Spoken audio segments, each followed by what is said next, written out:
You're listening to the #1 podcast for nonprofit leaders, getting your nonprofit fully funded. This is the Fundraising Masterminds podcast. I can tell you how often people who have been helping the organization for 10 years, you finally sit down with them and they said, I had no idea the problem was this bad. I want to help more. How can I help more? So what does your organization do specifically to solve that problem? Why would they want to start to help an organization that's 6 months old? All right, welcome back to another episode of Fundraising Masterminds. We are so excited that you are here with us today. Jim and I are going to be talking about this very important topic of major donors. I love this, Jason. This is one of my favorite topics because it is so important to know what to say when you're in front of a major donor. I can't tell you how often I've heard people take the time, set up the appointment, get it, and don't know what to say when they get in there. Yeah, this episode is a step-by-step guide to engaging a major donor. Yes, absolutely. So we are going to walk you through step by step what to actually say once you have a major donor appointment. Now, this isn't going to be talking about getting a major donor appointment. Maybe we'll do another podcast episode about that later, because there's a whole bunch of things in getting to the point where you can have a major donor appointment. But assuming that you already have an appointment, you've already got the major donor identified, you've already got things lined up on the calendar, and you're about to go into that person's office or you're going out to lunch with that person, what do you actually say? Yes, absolutely. In fact, Jason, it's funny that you said having lunch with that person, because there is a totally different way of engaging that person than when you're in the office. Well, that's probably one of the first points that we should make is context matters. But context matters. Before we get into it, I need to do my little spiel. Yes, please. So absolutely. If you are listening to this podcast on Spotify or Apple Music, thank you so much. You're probably subscribed. But if you found us on YouTube, we want you to subscribe to this YouTube channel because we release weekly podcast episodes for nonprofit leaders. We talk about fundraising. We talk about friend-raising. We talk about major donors. We talk about all kinds of great stuff. So subscribe because you don't want to miss out. So Jim, a step-by-step guide to engaging major donors. Now, Jim, before we get into the steps, you said something earlier as I was opening the program that really got me thinking, the location of where you engage is really important. I mean, an office visit in his office is going to be different than a home visit at his home or a visit at a restaurant or a coffee shop. So where is the ideal place to have a major donor conversation? Absolutely. Well, I will tell you this, that the #1 important success factor is distraction. You want to have a setting where they will have the least distractions. You mentioned in a home. I can't tell you over the years how many times I've been in someone's home meeting with a couple and their little kids keep breaking in with, will you read me a story? Can you tell me about this? Homes can be very problematic. The biggest area, though, that I struggle with and have had challenges with is in restaurants. Now, you would think that a restaurant would be a great place to meet with someone. Let's just go to lunch together. The problem is the big screen. Well, yes, if you definitely don't want to go to a sports bar where you're being distracted, but also, simply the server coming back and forth. Can I help you? What are the things that you need? Are you ready to order at this point in time? Did you get enough? How are you enjoying this? All those kinds of things add distractions. But to be honest, if you are trying to engage someone and trying to show them, especially if you have particular pieces, if you want to have a video or you have materials you want to show them, if you've got a meal in front of you, you're having to navigate those kinds of things in addition to all the distractions that you have in the restaurant itself.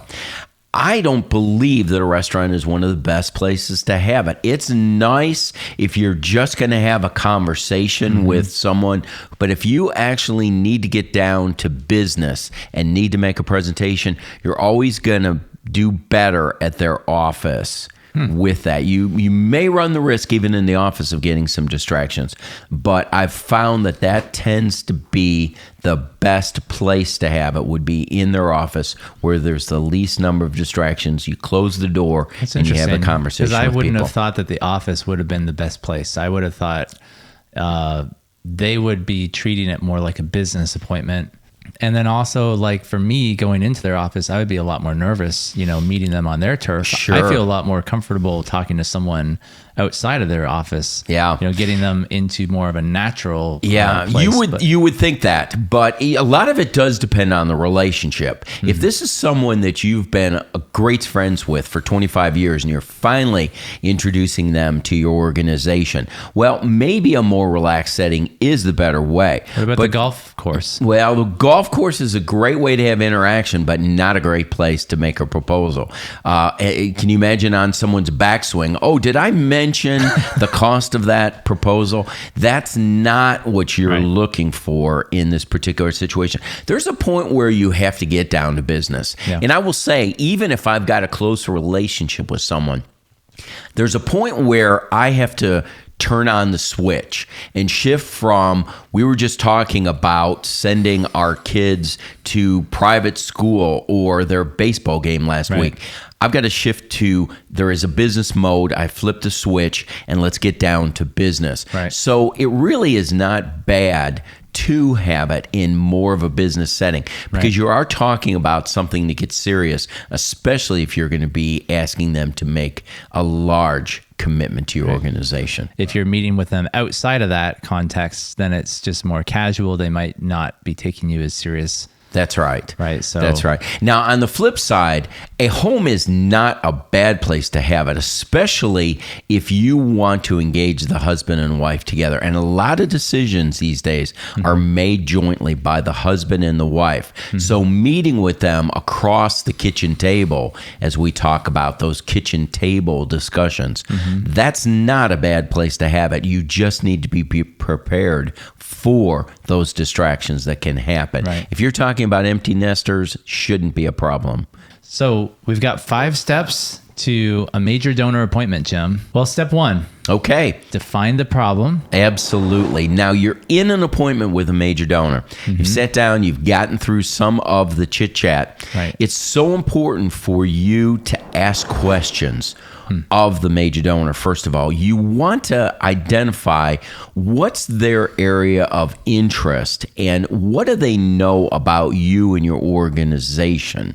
So it's important that part of that is defining the problem, because your organization was created to help to solve a problem. You have a mission, and part of your mission is to end homelessness, eradicate human trafficking, to provide an alternative to abortion. Whatever your organization was created to do, it generally was to solve a problem. Unfortunately, what a lot of organizations do, people, when they go in to meet with a major donor, is they immediately get to, here's how you can help us. And the individual, it's assumed that the individual understands that there is a problem in our world. Now, I always use an example, an analogy. When I lived suburban Washington, D.C. area, Fairfax County, Virginia is one of the wealthiest communities in the whole United States. I had a friend let me know just how serious the homeless population was there. And I'm embarrassed to say that I completely ignored and didn't even see the homelessness problem. When she identified for me how many people in Fairfax County, Virginia were homeless, it opened up a whole new world to me. And when she talked about her soup kitchen and the food pantry that they had, I really saw, okay, there's a need for this. Too many individuals go into a conversation just assuming that the major donor understands what the problem is and that there is a solution to that problem. You could almost rephrase it to, don't assume that the major donor even understands what it is that you do. Right. Yes, They, that's right. They might know the name of your organization, but they may not know what exactly you do, and they may not know why you do it or what the motivation is. Right. I know for me, with my organization, Reaching the Heart of Zambia, I've made that mistake of just assuming that people know. But I remember talking to a major donor last week, and he knew that we had a school, but he didn't know that the school was located in one of the poorest areas in Zambia. So we're actually taking the children off of the streets and we're putting them in school, right? Because they can't afford to be in school. And when he understood that problem, that like this village is one of the poorest villages in North Zambia, right? And these people can't afford to go to school. So we started this ministry to help get children off the streets, right? Because when they're on the streets all day, guess what they get involved in? You name everything that you can imagine, right? And that's part of the problem of the cycle of poverty, is it just keeps going round and round and round. So in order to break that cycle, we have to do something different. We have to take these kids and we need to give them something else to focus on. Right. And that's what we're doing with our school. Well, once he understood that problem, then it was like, oh, wow. So I didn't realize that you were doing that to these people who are so poor in the community. You must really need some funding. Right. It was like this immediate connection of like, how do you fund this? Right. If they're not paying for the school, then how does that work? Yeah. That immediately, bridge the connection there. Right. For them. So. Well, it's just like if you said our organization is dedicated to providing water for people. Well, yeah, okay. Why is that important? Well, you need to understand that communities in certain parts of the world do not drink clean water. So yeah, definitely don't assume that this person knows exactly what you do. Don't assume that they understand the problem. You're the expert. Right. So you explain the problem, even if you think they know. That's right. I think it's important to reiterate, so everyone's on the same page. Yeah. Well, and I can't even I can tell you how often people who have been helping the organization for 10, 15, and 20 years, you finally sit down with them and they said, I had no idea. I mean, I've been helping you for years. I had no idea the problem was this bad. Mm-hmm. I want to help more. How can I help more? Right. And that happens a lot. Yeah. Okay. So step 1, define the problem. Step 2, provide the solution. Provide the solution. So what exactly. does your organization do specifically to solve that problem? That's right. Exactly. And you've got to let them know what is the solution. So if they don't have potable drinking water, you want to make sure that you're providing water. But how do you do that?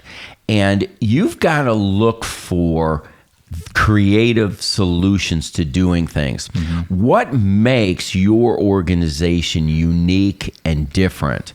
If there's an organization down the street that's been around for 150 years that does exactly the same thing you do, why would they want to start to help an organization that's 6 months 6 months old when they could help an organization that's 150 years? So why are you different? What makes you unique? What makes you different? I always use the analogy, Colgate doesn't want to compete with Crest. Crest is the #1 winning toothpaste out there. So they look for things that make them unique. We have better whiteners. We have better brighteners. They talk about those things that make them different. I've got an organization, a friend of mine has a youth organization that brings the gospel to high school students in Atlanta. And they do things differently. Campus Crusade for Christ crew has a high school ministry and they do great work. This organization, I love them because they do things differently. They do things more creatively than we do. And as a result, that makes them very unique and very appealing to other organizations. So finding the problem, finding the solution. Okay, so to recap, we are talking about defining the problem, number one.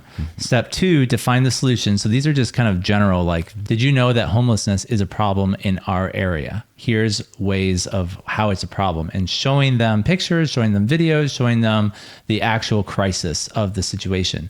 Getting them food, of course, is a solution, but how do we do that? Well, yeah, then step two is getting the solution. So obviously the solution to homelessness would be provide shelter, provide food, provide education, right? But then step three is, how does your organization specifically accomplish that goal? Right. And that's what is going to make you different from the other homeless shelter down the street. There might be 2 or 3 homeless shelters. But what makes your approach different from their approach? And this is where the uniqueness comes in that I talked about, because you've got to tell them how they get that particular solution. Now, I use the example of providing that we need to provide water for certain communities that don't have potable water. Well, one of the ways of doing that, we work in partnership with a group called Filters of Hope, as an example. They provide water filters, which is very unique. You remember how for decades we talked about building wells? Well, there's a lot of organizations that build wells, but those things are expensive. And if you can provide them with a filter, or a water filter can be provided very inexpensively and can be used for up to 3 months for individuals. And bringing water filters to a community is a unique, creative way to do that. Right. So define the problem, define the solution, talk about your unique strategy for how you are solving that problem. And then the fourth thing is define ways to accelerate growth for your organization. So this is where we get into the accelerators. And we talk about this in great detail in our course, The Perfect Vision Dinner. But Jim, talk about what the accelerators are. Well, this is generally your programs or your projects that you're either starting from scratch or you're wanting to build on, that you want to grow. So you want to... What are the things that you're going to do that are going to accelerate growth in your organization? Project or projects or programs. And number one, they need to be measurable. So you need to say, here's how many more. If we were providing water filters, 1,500 last year to a community, we want to get to 2,500. Here's how we're going to do that. That is measurable. But it also has to be taken care of with money. We need to show them how their gift, and their gift of specifically, will make a difference. So in the business world, we sometimes refer to this as SMART goals, which is specific, measurable, obtainable, relevant, and time bound. Absolutely. I use those all the time. That definition of a SMART goal is a great way to know, if you're going into a major donor and you're like, well, I want to build a bunch of schools in Africa. Well, or I would like for all of our clients to come in to have a warm feeling or to be happy about the services we provide. That's not measurable. Or we want to eradicate human trafficking. Well, that's great that you want to do that. But how are you going to do that specifically? How are you going to measure whether you're doing, how do you know if you've succeeded? And is it really attainable? And so I think that's where, having that SMART goal, is really helpful to just know, are your goals actually realistic? That's right. If it doesn't qualify as a SMART goal, you probably shouldn't be using it as one of your accelerators. That's exactly right. So again, we have define the problem, define the solution, talk about how your specific organization can uniquely handle that solution, then talk about 3 ways that you can specifically accelerate, So what are the SMART goals? Usually 2 or 3 is good. And then, Jim, the 5th thing is challenge. And it's so important. I can't tell you how many organizations and even presentations I've heard where people get the potential partner excited Right. because they see there's a problem, there needs to be a solution, and then you leave it up, well, just help us any way that you possibly can. Right. Well, what does that mean? Do you need my time? Do you need my money? What do you need? So well, I you like the need way to that be, the way that you told me is challenge them with an opportunity. Yes, so absolutely. it's a very I like the word opportunity. Yes. because just saying challenge them Yes. could be viewed as like just ask them for money. Right. Well, right. it's important to look at it as we are opportunity brokers. That's right. When we go into a major donor appointment, Yes. you are literally brokering them an opportunity Yes. to be involved in God's kingdom. Right. And I think if you look at it with the mindset of, I need to raise money, I have a X amount of dollar in my head I'm wanting to get out of this person, and you're looking at them like a wallet or an ATM or whatever, we've talked Right, about that in right. the past, right? Instead, what we need to be thinking about is, I am a representative of the kingdom. Right. I have, there's a bunch of opportunities that God might be opening for you to be involved in here. And you're just kind of presenting Sharing those a few, opportunities with them, yeah. And you're letting the Holy Spirit work in their heart. That's right. Right. And you're allowing God to move Yes. and give, but they need specifics, right? You have to be able to give them 2 or 3 ways. And I know, like in the Perfect Vision Dinner, we talk about, even going as so far to say, a gift of 10,000 will help us to achieve this. Exactly. A gift of 50,000 would help us to achieve this. A gift of 100,000, we could do this. Yes. And giving them like kind of almost like painting what could be. That's right. Like if you stepped in, like allow your major donor to be the hero. Yes, absolutely. Like allow them to feel what it would be like. What could the future be like if you gave this gift? That's right. That's right. Well, it's been said that every organization has needs, but few have exciting opportunities. Right. And if you've got those exciting opportunities, the things that are going to really motivate people, and the bigger the challenge, oftentimes the bigger they'll want to get involved, the more they'll want to get involved. So provide them an opportunity and make sure that they understand what the outcome is. So just giving money is good, but what's going to happen with that? Just like an investor purchases stock in a company because they want a certain outcome, individuals give to your nonprofit to see an outcome. What's going to happen? If we're going to provide water filters, what is that going to do to a community? What are we going to see from the outcome of that? And it's so important. And making sure that you are very specific with people in your challenge. If you've never had any experience with them in the past, they're new to you,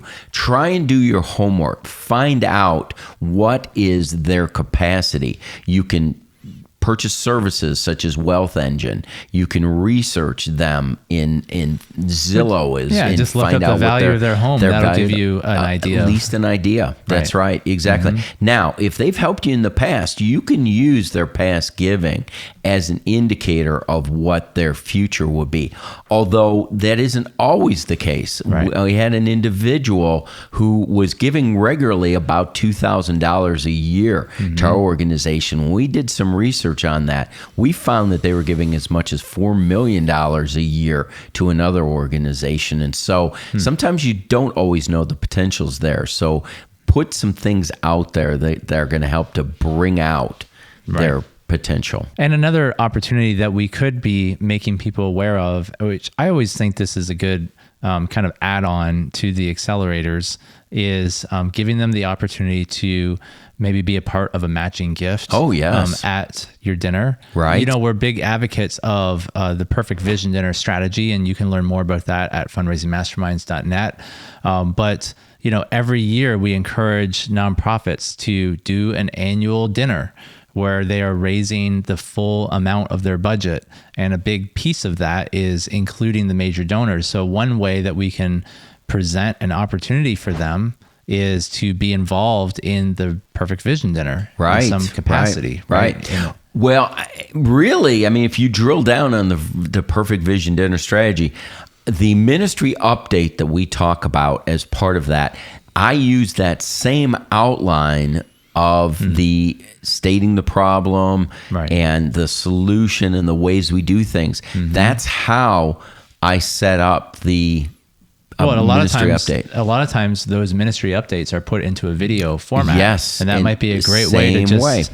You might be able to just play the video. Yes. Here's a 3-minute video that explains the problem and how we solve this problem. Right. Well, as an example of that, one of the videos we produced was knowing our organization brings the gospel to especially college students, but the gospel to the lost. We produced a video not long ago, and we kept doing it year in and year out, which was, who is God to you? And you would not believe the kinds of responses that we got from youth today. Who is God? And it set us up for the problem. When people really understood how people perceived God, they really saw that, wow, there's a need to get the gospel out there because people don't understand who God is and who Jesus is. Wow. Well, this concludes our step-by-step guide of engaging major donors in a one-on-one appointment. Hopefully that you found it very helpful. And if you enjoyed it and you found it helpful, please let us know in the comments. And if you have a question or if you felt like we missed something, definitely let us know in the comments, because we will read those. Jim and I read those personally, and we use your questions to help us create new episodes. So we'd love to hear from you. We also mentioned the Perfect Vision Dinner course in this episode. And if you would like to know more about that, you can check that out at fundraisingmasterminds.net. And if you do an annual gala or banquet or dinner or dessert or any kind of annual thing where you're gathering people together for a fundraising event, Jim and I put together this survey. You can scan the QR code on the screen, and we will ask you 14 questions. And through that, we're able to compare how your current event is stacking up against the Perfect Vision Dinner model. It's really neat because it shows you the potential of what you could be raising, So when you finish the survey, we give you a score, and it's a percentage. So the score might come back at 60% or 70%. And what that means is that you could be raising 30 or 40% more money, or your event is operating at 60 to 70% its potential capacity. Yeah. I love, Jason, that you can really help to predict how well you're doing, but also see how well you possibly could be doing if you did a few things differently. Right. So definitely scan that code and take the survey, because we can pretty much gauge the effectiveness of your annual gala or your annual dinner. So check that out, and that will help you to know if the Perfect Vision Dinner strategy is something that you maybe should consider for this next time around. Before I let you go, I would encourage you, if you enjoyed this content, hit that like button on YouTube and subscribe, because we have weekly podcasts coming out every single week for nonprofit leaders, offering you practical biblical solutions to all things nonprofits. And thank you again for tuning in. We hope that you've enjoyed the Fundraising Masterminds podcast, and we will see you next time. Take care.